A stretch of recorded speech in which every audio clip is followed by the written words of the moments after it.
Hello, my name is Doria Marie Troni. I'm the creator at Chiffon Revolutionaire, a company that makes fashion with environmental preservation in mind. To that end, at Chiffon Revolutionaire, our mandate is environmental responsibility, which guides not just how we create our fashion, but also engaging our customers in the practice of taking personal responsibility by choosing to wear fashion that helps to preserve rather than destroy the environment. The buy-in is our tagline, wear your future. Here we go.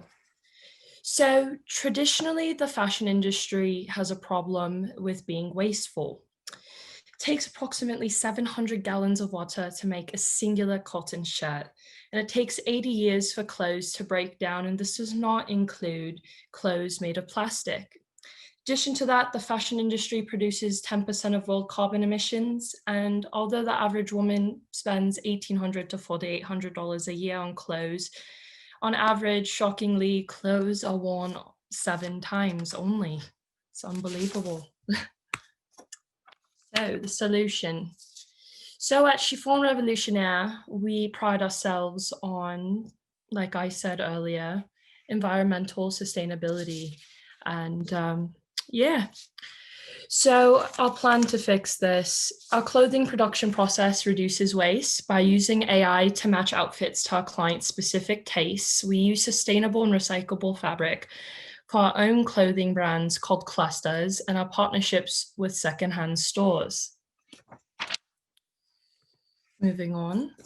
So we sell products and services. These products and services essentially are personal styling. Essentially, the customer will take a survey, and through that, we use our AI to gather information on them and create personalized fits for them. For example, we have a client, her name is Janine. Janine worked as a customer communications junior exec at a tech company. Now she does the same thing from home. She actually doesn't have to dress up much right now with the pandemic, so how can we get Janine to dump her sweatpants for a little fashion? The corporate thing is done for the moment, so where's the in-between? So we'll follow Janine. Janine logs into Chiffon Revolutionaire and sees pictures of women like her working from home but styling it. She inputs her measurements and selects 5 styles. Her personalized stylist, JC, responds within 30 minutes time. JC costs the company $20 an hour, and the first consultation takes an hour.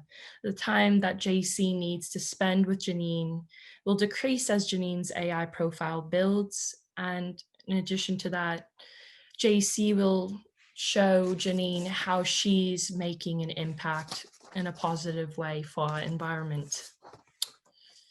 So our competitors, we are currently ranked with Stitch Fix, Trunk Club, Amazon Fashion, just to name a few. And as you can see, Chiffon Revolutionaire is up there as well.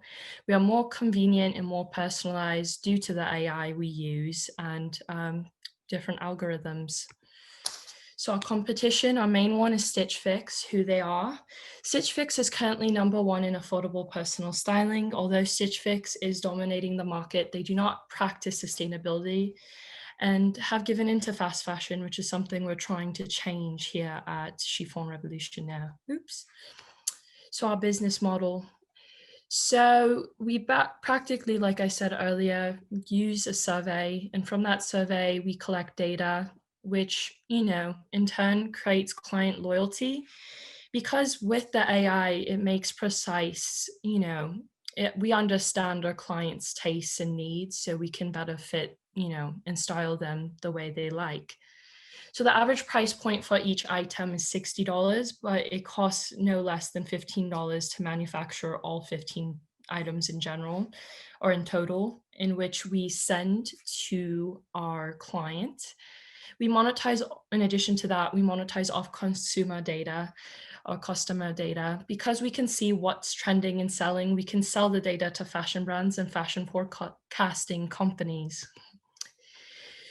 So again, this explains how we walk through our process.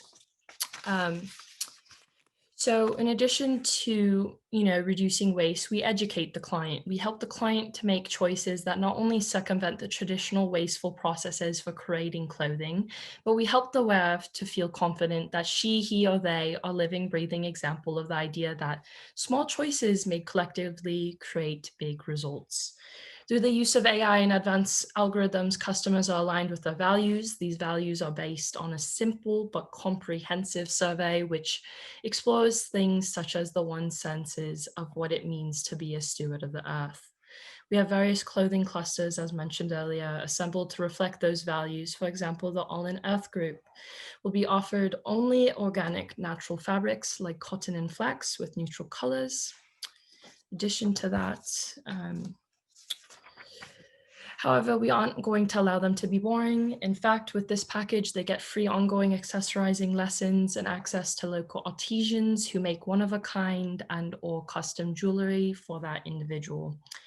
On the far end is I Must Dress Like a Disney Princess group, even at the grocery store, which I am too guilty of. And for this client, we offer delicious color offerings, but again, our products are made with the finest natural color products that don't pollute the environment. And a modified accessorizing option is offered for this person, as the clothing itself will be in colors that are tailored to that individual. In addition to that, here we can see the second-hand apparel market will double in 5 years. We're in 2020, but it was worth 24 billion in 2018.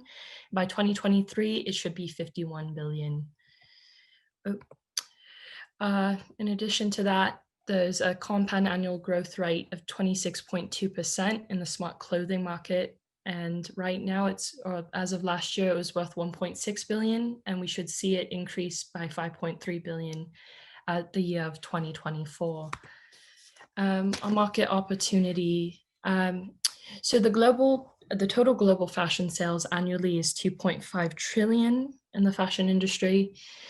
Here in the US, we make $380 billion a year in total annual sales. And here at Chiffon Revolutionaire, we're expected over a 3-year period to create $20 million in revenue. It's a growth strategy. So of course, we'll use regular, stuff in terms of,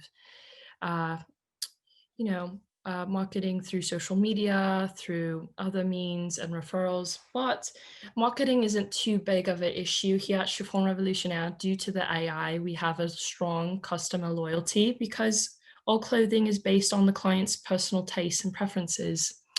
For customer service, we have data-driven styling for more personalized fits, free returns on all clothing, and custom fit and free adjustments for when your body will need it, because our bodies do change given time. So for product development, ongoing data collection efforts, in addition to new categories that share an increasing share of household spend, this goes for petite, non-petite, we have a very diverse selection here at Chiffon Revolutionaire. We have children, men, women, non-androgynous, all of that. So for jobs and materials, we have stylists. What we need is a stylist. How many? 50 of them. Each of them make 56,000 to 28,000 a year. Big data engineers, approximately we would need about 5, which costs 82,000 a year. 500,000 for a manufacturing site, and 10,000 for clothing machines, and 500,000 a year for CEO, CFO, COO, and addition. Thank you for the presentation. The time is up, and the 5-minute Q&A session starts as soon as the first judge starts speaking.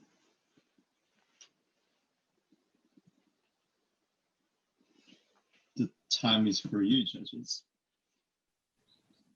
Yeah, I can start off. So first off, great presentation.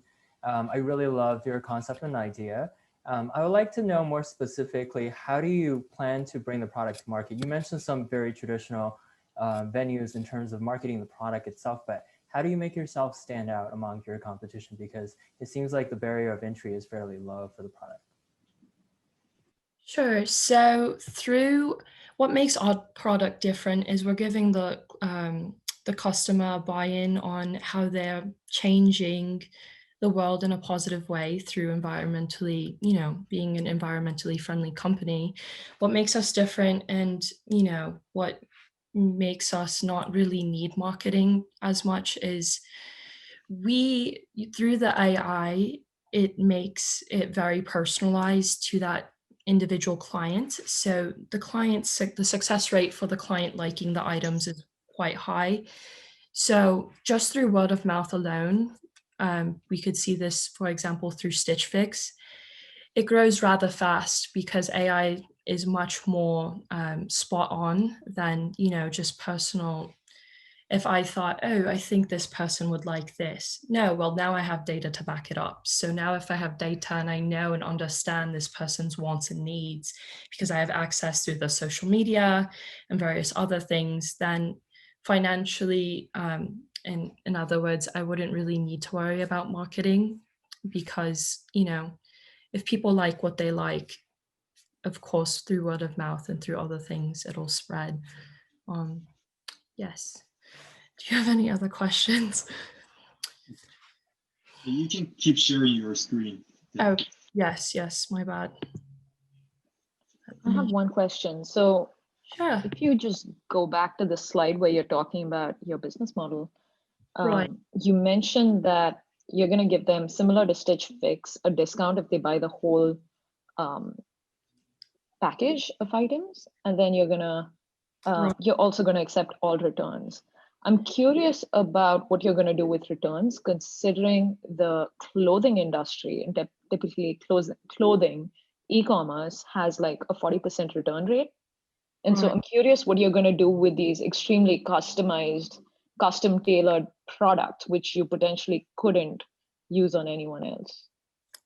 Right. So some of these items will be very tailored and custom, customly made for that client. Doesn't mean that we can't find other clients that do like similar things. But in regards to that, most of the things, if we don't make them ourselves, are from secondhand stores. So if we do accept a return, and I mean, we will accept the return, but when we do, we can surely match it with other people. We'll have that item and be like, okay, we have this in inventory. How can we match this, or, match it with someone with a similar taste? Because more often than not, even though it is personalized, people, there are people that are similar to each other. So I'm sure we could find a way to match that with someone else. In regards to doing that, it doesn't really have a problem either way. They're all secondhand things, so they don't really cost the company too much if they do get returned. How we make a bunch of our profits outside of just the packaging itself is selling and monetizing off of the consumer's data. So that being said, by keeping each client, we do make an additional $10,000 to $17,000 a year just selling the information to third-party companies.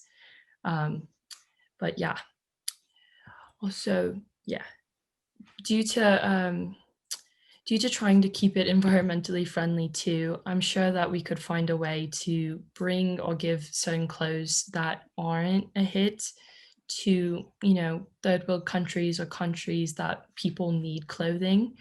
So I'm sure we could like work a way around that. In addition to that, is there any more questions? Yeah, I've got a quick question. So given your problem statement of fast fashion, would you define your stronger value prop in the AI that you're describing, or in the sustainable clothing that you're looking to create? Well, I would say both. One, because through the AI, we have more personal clothing. I mean, personalized clothing that fits the person. So due to that, that person will feel more inclined to wearing that garment. But in addition to that, we do match most of the clothing, or all of the clothing rather, with either it's made from sustainable material, recycled material, or it's secondhand. So either way, they are contributing, our customers contributing into helping the environment.